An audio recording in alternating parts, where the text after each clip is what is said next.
India versus England 4వ T20 మ్యాచ్లో జరిగిన ప్రతి ముఖ్యమైన విషయాన్ని ఇప్పుడు వివరంగా తెలుసుకుందాం. టాస్ తర్వాత భారత్ బ్యాటింగ్ చేసింది. ప్రారంభంలోనే వికెట్ కోల్పోయిన మధ్యలో ఓవర్లో శ్రేయస్ అయ్యర్ అద్భుతంగా ఆడాడు. ఒకవైపు వికెట్లు పడుతున్నా మరోవైపు ధైర్యంగా బ్యాటింగ్ చేస్తూ జట్టును గౌరవం స్కోర్కు తీసుకువెళ్లాడు. చివరి భారత్ 20 ఓవర్లలో 108 పరుగులు చేసింది. ఈ స్కోర్ను కాపాడాలంటే బౌలర్లు మొదటి నుంచే ఒత్తిడి తీసుకురావాల్సి వచ్చింది. లక్ష్యం ఛేదనలో ఇంగ్లాండ్ బ్యాటర్లు మొదటి నుంచే దూకుడు ఆడారు. ఫిలిప్ సాల్ట్ ఫార్ హిట్టర్ భారత బౌలర్లు ఎదురు దాడి చేశాడు. ఆ తర్వాత కెప్టెన్ హరి బ్రూక్ కూడా అద్భుతమైన ఇన్నింగ్స్ ఆడుతూ ఒక్క అవకాశం ఇవ్వలేదు. ఇద్దరు కలిసి భారత బౌలర్లను పూర్తి ఆధిపత్యం చేయించారు.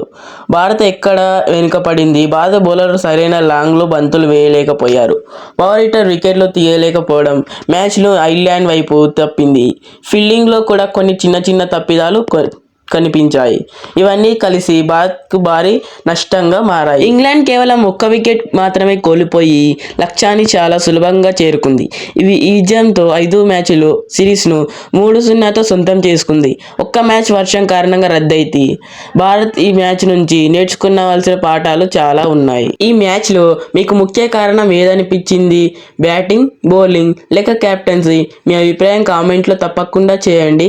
వీడియో నచ్చినైతే లైక్ చేయండి, షేర్ చేయండి. ఇంకా ఇలాంటి అప్డేట్స్ కోసం మన ఛానల్ని సబ్స్క్రైబ్ చేసుకోండి.